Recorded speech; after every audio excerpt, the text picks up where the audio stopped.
विभाजन 1947 में हुआ था ना। भारत का विभाजन किस लिए हुआ था, जोर से बोलिए जरा। धर्म की, फिर वही गलती, धर्म के आधार पे नहीं। हाँ देखिए, ये जो पेड़ के तनों से अच्छा तो पेड़ की डालें हैं, वो जड़ें हैं, पेड़ की जड़ें, वो सब इधर से आवाज आई नहीं, मजहब के आधार पर। भारत का विभाजन किस आधार पे हुआ था?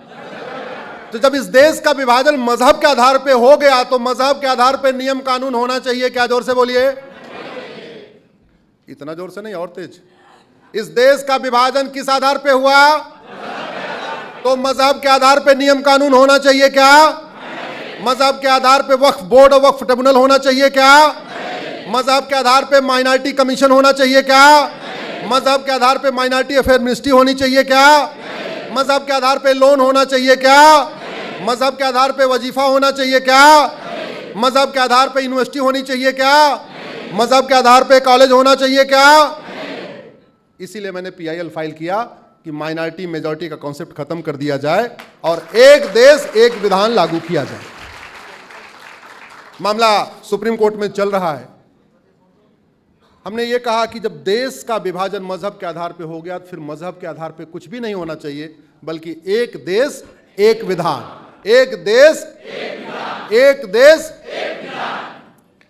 लेकिन उसमें दिक्कत क्या आ रही है? दिक्कत यह आ रही है कि संविधान की व्याख्या किसको करना है? हमारे सुप्रीम कोर्ट के माननीय जजों को।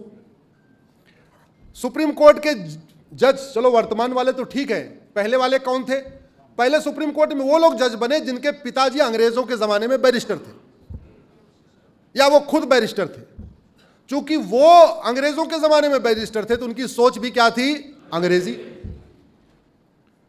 ना उन्होंने वेद पुराण पढ़ा था ना बाइबल कुरान पढ़ा था, लेकिन कहते थे वेद पुराण बाइबल कुरान एक समान होता है। जब ना उन्होंने धर्म को समझा ना उन्होंने मजहब को समझा, लेकिन संविधान में जहां रिलीजन शब्द लिखा हुआ है उसको उन्होंने धर्म समझ लिया। हमारे माननीय सुप्रीम कोर्ट के पहले के जजों ने कई गलतियां किया, कई गलत फैसले हो गए। उन फैसलों को मैं बार बार कोशिश कर रहा हूं ठीक कराने के लिए। जैसे संविधान फ्रीडम ऑफ रिलीजन देता है, लेकिन कई जगह गलत फैसले हो गए, फ्रीडम ऑफ रिलीजन को फ्रीडम ऑफ कन्वर्जन समझ लिया। संविधान रीतियों की इजाजत देता है, लेकिन कई बार कुरीतियों को भी इजाजत मान लिया गया। भारत का संविधान रीतियों की इजाजत देता है, कुरीतियों की नहीं। भारत के संविधान प्रथा की इजाजत देता है, कुप्रथा की नहीं।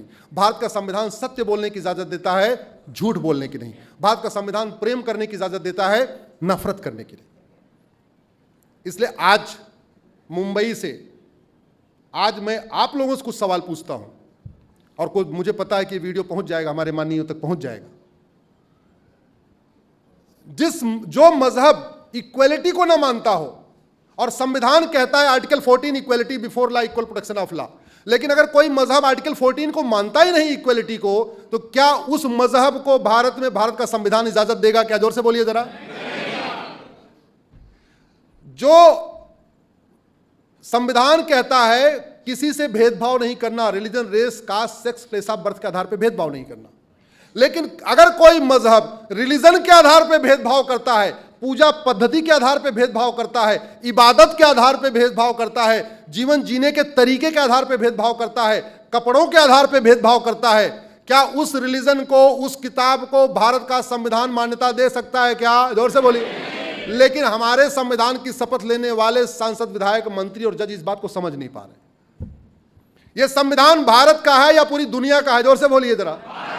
यह संविधान अमेरिका और इंग्लैंड का है या भारत का? यह अरब, दुबई, कुवैत का है या भारत का है? तो यह संविधान भारत की संस्कृति को मजबूत करेगा, अरब, दुबई, कुवैत की संस्कृति को मजबूत करेगा? यह संविधान भारत की संस्कृति को मजबूत करेगा या अमेरिका और यूरोप की संस्कृति को मजबूत करेगा? इतनी छोटी सी बात आपको समझ में आ रही है, लेकिन इसको हमें समझाने में बहुत मेहनत करनी पड़ रही है। इतनी, मतलब देखो, सब बता दे, ऐसे लगता है सारे कॉन्स्टिट्यूशन एक्सपर्ट हो गए। अब हो क्या रहा है? माइनॉरिटी के नाम पे सब कुछ चल रहा है, लेकिन माइनॉरिटी कौन है ये ना संविधान में लिखा हुआ है ना किसी कानून में लिखा हुआ है। Who is minority? God knows. Bharat वाले नहीं जानते माइनॉरिटी कौन है। लेकिन सब कुछ माइनॉरिटी के नाम पे चल रहा है। अरे भैया, अल्पसंख्यक उसको कहते हैं जिसकी संख्या कुछ 100 हो। अल्पसंख्यक की यूनिट 100 हो सकती है, या चलो भारत बड़ा है तो माइनॉरिटी की यूनिट 1000 हो सकती है, या चलो और भारत बड़ा है तो माइनॉरिटी की यूनिट लाख हो सकती है, माइनॉरिटी की यूनिट करोड़ हो सकती है क्या? जोर से बोलिए जरा। तो इस देश में जिसकी संख्या करोड़ों में है वो माइनॉरिटी हो सकता है क्या? इस देश में केवल यहूदी और बहाई ही माइनॉरिटी हो सकते हैं, पारसी माइनॉरिटी हो सकते हैं, बाकी कोई माइनॉरिटी नहीं हो सकता। लेकिन संविधान की शपथ लेने वालों को जो बात आपको समझ में आ रही है उनको समझ में नहीं आ रही। क्या करूं? कोशिश कर रहा हूं समझाने के लिए, आप इसको समझिए। यूएन कहता है एनी ग्रुप और community which is socially, economically, politically non dominant and inferior in population less than 1%। UN कहता है ऐसा समुदाय जिसका कोई सामाजिक वजूद न हो, कोई आर्थिक वजूद न हो, कोई राजनीतिक वजूद न हो और संख्या में नगण्य हो, उसको कहते हैं माइनॉरिटी। इस देश में ऐसे लोग जो 150 लोकसभा में तय करते हैं कौन जीतेगा कौन हारेगा।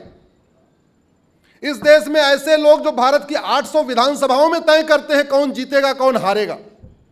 इस देश में वो कम्युनिटी जो 1 करोड़, 2 करोड़, 5 करोड़, 10 करोड़, 15 करोड़, 20 करोड़ नहीं बल्कि 25 करोड़ हो चुकी है, यानी बस अमेरिका से थोड़ी सी कम है, उसको कह रहे हैं नहीं वो माइनॉरिटी है। ये बंद होना चाहिए कि नहीं होना चाहिए? और वैसे भी भारत में माइनॉरिटी मेजॉरिटी की जरूरत ही नहीं है। माइनॉरिटी और मेजॉरिटी की जरूरत पाकिस्तान में है, क्योंकि पाकिस्तान के सब लोग एक समान नहीं है। माइनॉरिटी और मेजॉरिटी का concept, minority commission, minority fair mistake जरूरत बांग्लादेश में है, क्योंकि बांग्लादेश में सब लोग एक समान नहीं है। बांग्लादेश सेकुलर देश नहीं है, पाकिस्तान सेकुलर देश नहीं है। Minority commission, minority fair mistake जरूरत तो अफगानिस्तान में है, क्योंकि अफगानिस्तान एक इस्लामिक कंट्री है, वहां सब एक समान नहीं है। भारत में जहां सब लोग एक समान है, equality before law, equal protection of law, article 14, 15, 19, बोलने का अधिकार, भोजन का अधिकार, घूमने का अधिकार, टहलने का अधिकार, व्यापार का अधिकार, हर चीज की स्वतंत्रता, सबको एक समान है। फिर इस देश में माइनॉरिटी मेजॉरिटी की जरूरत है क्या? सबसे बड़ा ब्लंडर तो आर्टिकल 25 से आर्टिकल 30 की व्याख्या में किया। किसी ने आर्टिकल 30 की आवाज दिया था, इसलिए मैंने अच्छा याद दिला दिया उन्होंने। हाँ, भारत के संविधान का आर्टिकल 30 कहता है कि जो रिलीजियस माइनॉरिटी है, जो लिंग्विस्टिक माइनॉरिटी है, जो भाषा के आधार पे बहुत कम है या मजहब के आधार पे बहुत कम है, उनको स्कूल खोलने का अधिकार है, यह कहता है संविधान।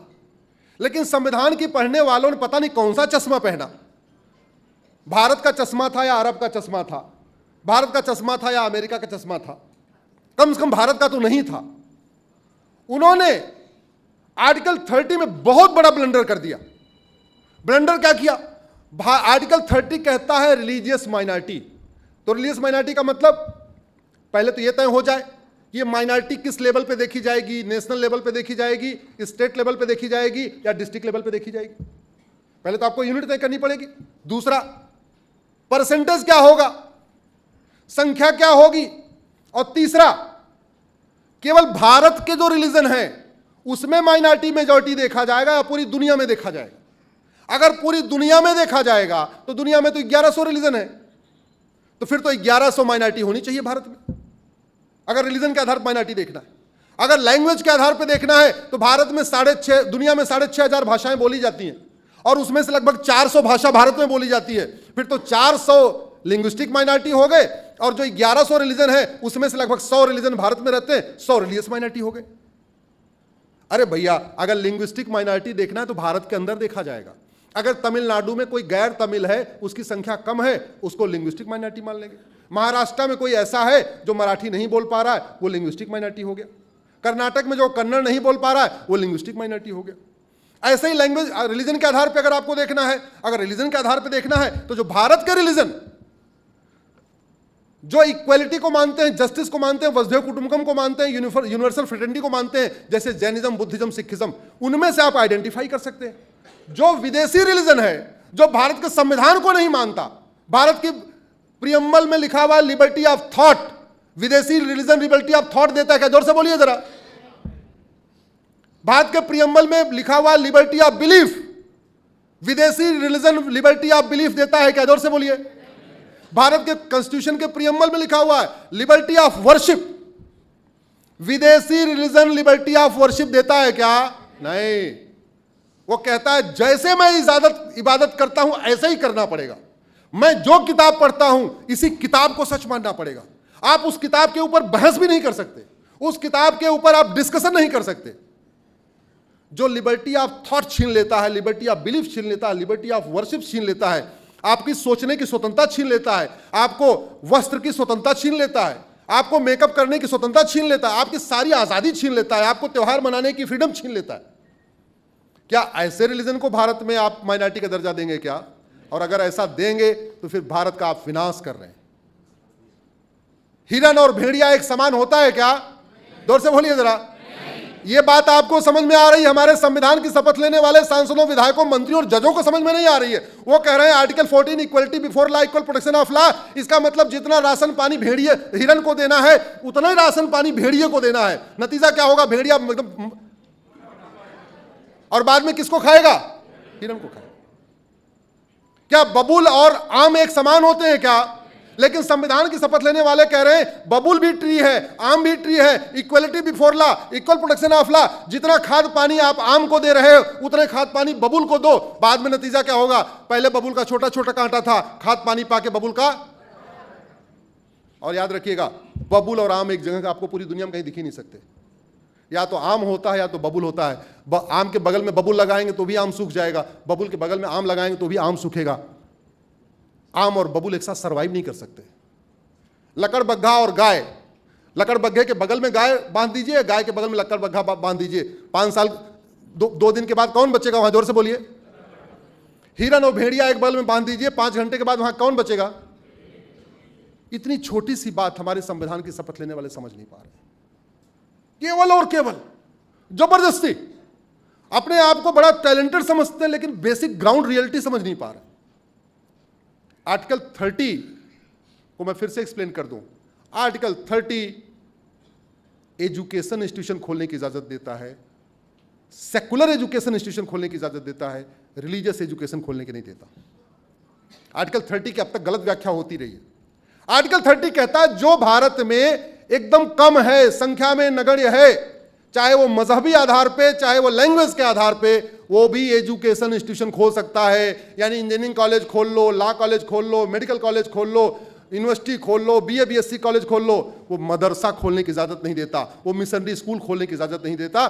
इसलिए आर्टिकल 30 से पहले हमारे संविधान निर्माताओं ने 2 और आर्टिकल डाल दिया जिसपे आज तक कभी चर्चा ही नहीं होती है। पहले आर्टिकल 27 में कहा कि मजहब को प्रमोट करने के लिए सरकार 1 रुपए खर्च नहीं करेगी। आर्टिकल 27 में लिखा हुआ है। धर्म को प्रमोट करने पर रोक नहीं लगाई। संविधान में कहीं नहीं लिखा हुआ है धर्म को प्रमोट सरकार नहीं करेगी। रोक किस पे लगाई? जोर से बोलिए। मजहब को। आर्टिकल 28 में कहा कोई सरकार के द्वारा मान्यता प्राप्त स्कूल में कोई रिलीजियस टीचिंग नहीं होगी, कोई मजहबी तालीम नहीं होगी। धार्मिक शिक्षा देने पर रोक नहीं लगाई। किस पे रोक लगाई? मजहबी तालीम पे। लेकिन हमारे संविधान की शपथ लेने वालों को धर्म और रिलीजन का अंतर ही नहीं पता था। इसलिए जहां लिखा था कि मजहब को प्रमोट करने पे 1 रुपए खर्च नहीं होगा, उन्होंने सोचा धर्म को प्रमोट करने पे रोक लगा दिया।